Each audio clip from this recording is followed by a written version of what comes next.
Welcome to World Action and Reaction News.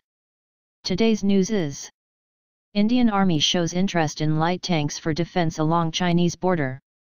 As preparation for a possible conflict with China in high, mountainous areas, the Indian Army's Armoured Directorate has begun setting requirements for a small tank order, according to a source in the Ministry of Defense.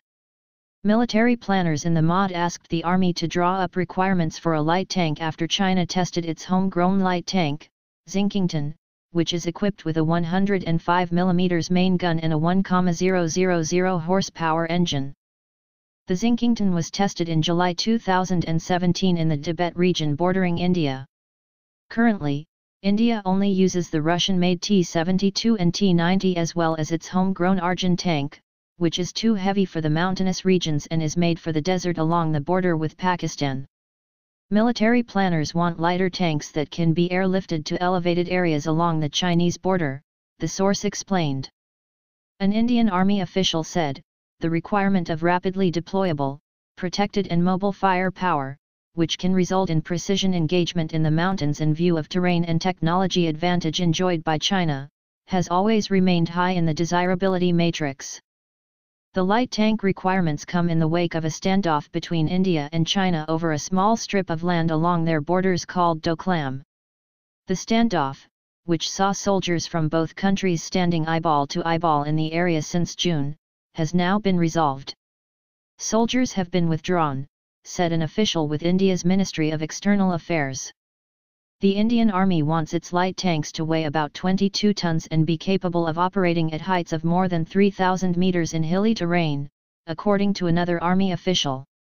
The tanks would need to be able to penetrate highly protected armored vehicles and main battle tanks from a distance of more than 2 kilometers, as well as be able to fire highly explosive anti-tank shells and guided missiles.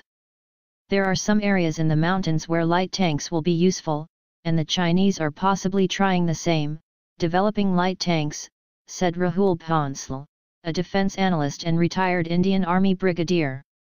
Light tanks, which can operate in high altitude, are a better option than modified T-72 tanks, Bhansal added.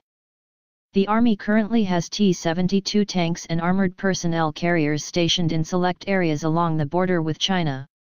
The process for procuring the light tanks after the requirements are finalized will depend on how urgently they're needed, the MOD source said. In 2009, the Army issued a request for information for light tanks, but it was later shelved and no formal tender was issued. The state-owned Defense Research and Development Organization has encouraged the MOD to grant it the light tank development project. DRDO had developed a light tank in the 1990s, but the project was closed in 1994 due to a lack of demand within the Army. The DRDO project can be revived, however, this will have to be undertaken jointly with the Indian Army so that there is user confidence and assurance of support, Bhansal said. The Indian Army has about 4,000 tanks, including the T-72 and T-90 tanks as well as the Arjun tanks, 248 of which have been contracted and of which 118 have been delivered. Thanks for watching. I hope you like this news. Please share your views in comment box. Please like and share this video. Press subscribe button and bell for auto update to you regarding my channel World Action and Reaction News, WARN.